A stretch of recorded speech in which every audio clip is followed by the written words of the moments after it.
যাওয়াটাই স্বাভাবিক। তৃণমূল কোনোদিনই কোনো রাজনৈতিক দল ছিল না। তৃণমূল হয়ে গিয়েছিল লুটেরাদের দল, নীতি ছিল দুর্নীতি।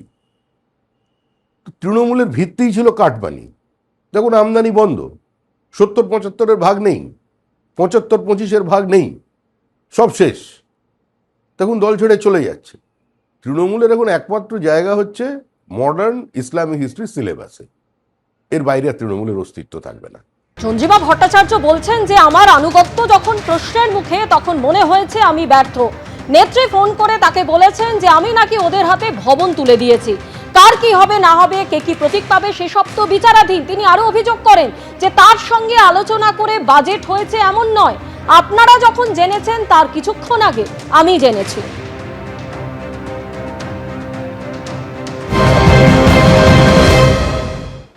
বাজেট আমি বলে দিই আপনাদের যে আমার সাথে খুব ডিসকাশন করে যে বাজেট তৈরি হয়েছে কখনোই সেটা তৈরি হয়নি। আপনারা জনতা জেনেছে যখন, তার কয়েক ঘন্টা আগে আমি জেনেছি। আপনার দায়িত্ব মানে আপনি সই করেছেন অথচ আপনাকে জানানো আনুগত্য দেখিয়েছেন। আনুগত্য তো বটেই। যে যাই হোক, আনুগত্য তো দেখিয়েছি আমি। তো এটা ভয়ঙ্কর অভিযোগ। আনুগত্য প্রশ্নের মুখে বলে পদত্যাগ। আপনি এটা ভয়ঙ্কর তথ্য দিচ্ছেন। আপনি বাজেট জানেন না, মানে ভয়ঙ্কর কেন? মাননীয় মুখ্যমন্ত্রী নিজেই বলেছেন, কারণ তিনি হয়তো শুনেছেন আধিকারিকদের থেকে, আপনাদের মনে আছে হয়তো, যে এটা চন্দ্রিমা বলো এরকম বাজেট হবে না। রাজ্যবাসী শুনে অবাক হবে যে অর্থমন্ত্রী জানেন না অথচ সই করছেন। আমলারা তৈরি করতেন, আপনি শুধু পাঠ করতেন। কে তৈরি করতো আমি জানি না, বলতে পারবো না।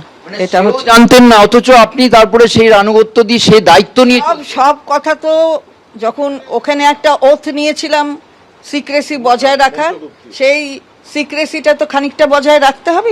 সুতরাং মন্ত্রগুপ্তির জন্য আপনি বলেন। অবশ্যই আমাকে আমার মুখ্যমন্ত্রী যিনি ছিলেন তিনি যেভাবে নির্দেশ দেবেন সেটাই তো আমায় করতে হবে। সুতরাং সেটা আমি করেছি।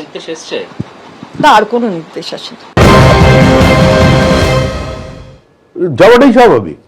তৃণমূল কোনোদিনই কোনো রাজনৈতিক দল ছিল না। তৃণমূল হয়ে গিয়েছিল লুটেরাদের দল, নীতি ছিল দুর্নীতি। তৃণমূলের ভিত্তিই ছিল কাটমানি। দেখুন, আমদানি বন্ধ, 70-75-এর ভাগ নেই, 75-25-এর ভাগ নেই, সব শেষ। দেখুন, দল ছেড়ে চলে যাচ্ছে। তৃণমূলের এখন একমাত্র জায়গা হচ্ছে মডার্ন ইসলামিক হিস্ট্রি সিলেবাসে। এর বাইরে আর তৃণমূলের অস্তিত্ব থাকবে না। এবিপি আনন্দ, এগিয়ে থাকে, এগিয়ে রাখে।